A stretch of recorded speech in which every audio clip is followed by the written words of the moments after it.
The only thing better than playing the Breeders' Cup races is playing them through NYRA bets. We'll match up to $200 of any new members' deposits. Promo code's BC19. It also includes a risk-free $25 bet on either the Breeders' Cup Juvenile or the Breeders' Cup Classic. Head to NYRAbets.com for much more information. Race number 7 on the Breeders' Cup card, and I believe the 4th Breeders' Cup race of Saturday, is the Breeders' Cup Filly and Mare Turf. It's always one of the more interesting races.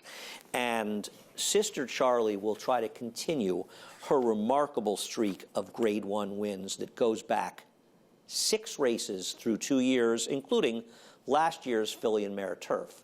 Now, I'm going to say she's not coming into this race off her best effort. She got the job done at Belmont, but she did not run a particularly fast race, and I have a respect for Mississippi improving for Graham Motion, but she really gave her all she could handle, I thought, and this was not one of the faster races that Sister Charlie's run. Doesn't mean she can't move forward, because her other races are very, very quick. She's the horse to beat in this race. She drew very well in post number 2. And keep in mind, this starts early on the hill, 1.25 miles, as they'll cross over the main track, but that's just in the early stages. I like Sister Charlie. I have great respect for her. How can you not? But I think her last race makes her a little bit vulnerable. Now, maybe she didn't like getting an uncovered trip and making that first move 3 wide. She didn't save ground. She was uncovered. It's basically John Velasquez did the right thing. He kept her out of trouble. But this is a much tougher field, and she's facing some significant Europeans in here. Sister Charlie better run her best race, in my opinion, and she'll have to run better in her last race. And that race just makes this favorite and the horse to beat a little bit vulnerable. Let's talk about Europeans, as they are the story after Sister Charlie, a horse who began her career overseas. And let's look at the Prix De L'opra, one of the premier filly and mare races all year in Europe. A race that was won barely by Villa Marina, who is improving and improving dramatically. Now, can she come back off this race on a very soft course and win the Breeders' Cup Filly and Mare Turf? I don't know. I think the horse who finished second behind her, actually, Fleeting, is a more likely winner of the two. Fleeting's been kind of unlucky in some of her races. She's had some trips. What worries me, though, is I think her best efforts are going 1.5 miles or more distance. She came back of that Prix De L'opra effort and had a very troubled trip in the British Champion races. And before you say, well, she's just run too many races in a short period of time, say that Aidan O'Brien does, and he does successfully.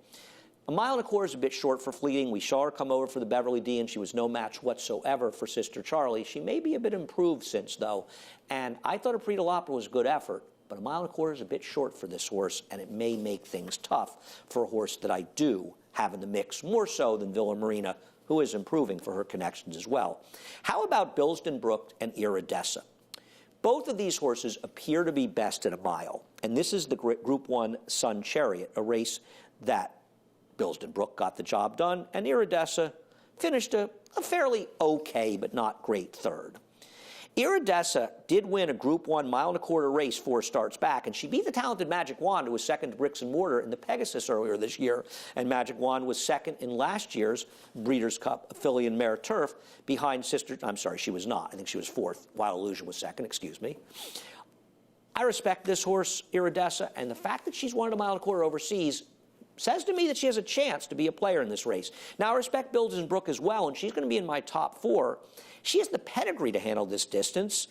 I just don't really know if she wants to go 1.25 miles. We'll see if she can do it in America, but she's a very talented runner. Do not discount her. But in the past in Breeders' Cups, we've had some success using somewhat under-the-radar performances that are coming in for very good trainers from Europe, and that fits Fanny Logan to a T. I don't love that she drew post 12, but I like that Frankie Dettori takes them out. And he rode her last time, her only group effort this year, and it was a win, the Group 3 Pride Stakes. This is a horse that is very talented, and she is improving with every start for John Gosden, one of the best trainers in the world. John Gosden has recently brought over Enable, maybe you've heard of her, and Golden Horn as well, who finished second at Keeneland 4 years back. He does not come to the Breeders' Cup just for fun.